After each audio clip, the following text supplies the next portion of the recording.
Gossaigaon BEd कलेजाव जेनाखि स्टुडेन्टसफोरनि annual उइक खुंदों बेवहाय बाहागो लाफैनानै जोबोद गोजोननाय मोन्दों आरो स्टुडेन्टसफोरजों जेनाखि आंनि गावनि एक्सपिरियेन्स आरो फिउचाराव जों बोरै मावलायनांगौ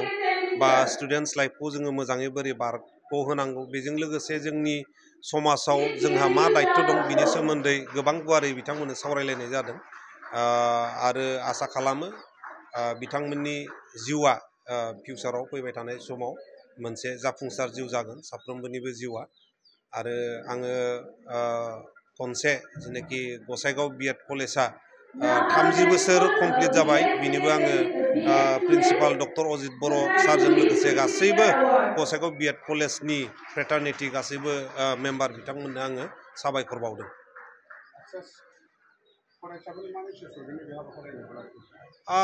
जेनाखि एनुवेल उइक बे एनुवेल उइकआव जोङो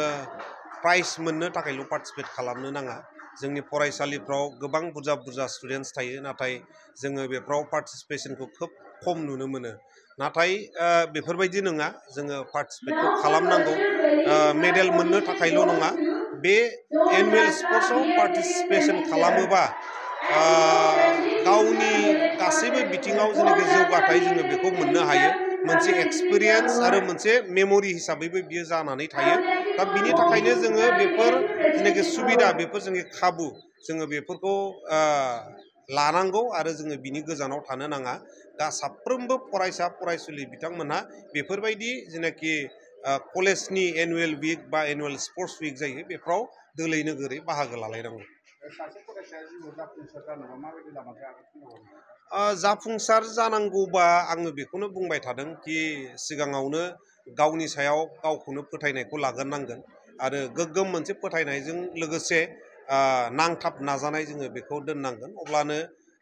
बुहुमाव जेखि प्रब्लेम बा जेखि डिफिकाल्टिस फैया मानो जोङो बेखौ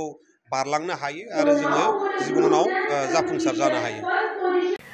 धेकियाजुलि बाथासिपुर हालामनि रायजो राजाफोरनि थाखाय गोनांथार फोसावथाय धेकियाजुलि बाथासिपुर हालामनि आबि सेन्टार साखाथियाव थानाय बर' बिजोंनि फरायसालि दानसोरां एकाडेमियाव 2025-2026 बोसोरनि थाखाय गोदानै फरायसाफोरनि मुं थिसननाया सोलिगासिनो दङ। बे फरायसालियाव थाखो बिथराइनिफ्राय लानानै थाखो 9सिम मुं थिसननो हागोन। 2020 मायथाइयाव गायसनजानाय बे दानसोरां एकाडेमियाव नोंथांमोनहा नांगौ रोखोमनि फोरोंथायनि खाबुफोरखौ मोननो हागोन जेरै फराफारि फोरोंनायनि अनगायैबो कम्पिउटार सोलोंनाय गेलेनाय